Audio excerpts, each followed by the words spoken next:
आज म्हटलं भोपळ्याची छानशी भाजी बनवूया. माझ्याकडे खूप छान असा पिकलेला भोपळा आणलेला होता. ते चिरून स्वच्छ धुवून त्याच्या फोडी करून ठेवला. गॅसवर कढई तापत ठेवली आणि कढईत तेल टाकल्यानंतर त्याच्यात राई टाकली. राई छान तडतडल्यावर जिरं टाकलं. जिरं तडतडल्यावरती त्याच्यामध्ये कढीपत्त्याचे बारीक असे तुकडे करून घेतलेले आणि त्याच्यातच मिरची बारीक चिरून टाकली. चांगलं ढवळल्यानंतर त्याच्यात थोडी हळद टाकली आणि आपल्या हा भोपळा, चिरलेला भोपळा त्याच्यात टाकून त्याला छानपैकी ढवळून घेतलं. चांगलं ढवळून घेतल्यानंतर त्याच्यात थोडीशी कोथिंबीर आणि वरून मीठ टाकलं. मीठ टाकून झाल्यानंतर त्याला चांगलं परतून घेतलं.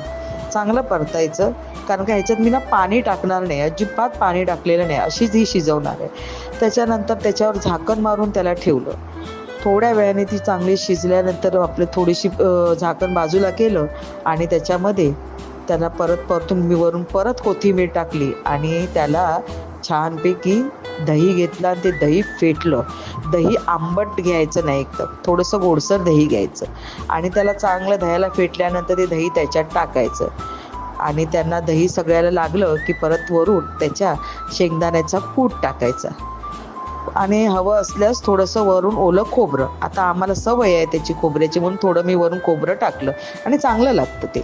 त्याच्यानंतर ते परत एकजीव करून झाल्यानंतर ही अशी आपली सुंदर अशी चविष्ट बिना कांदा लसण्याची भोपळ्याची भाजी खायला तयार.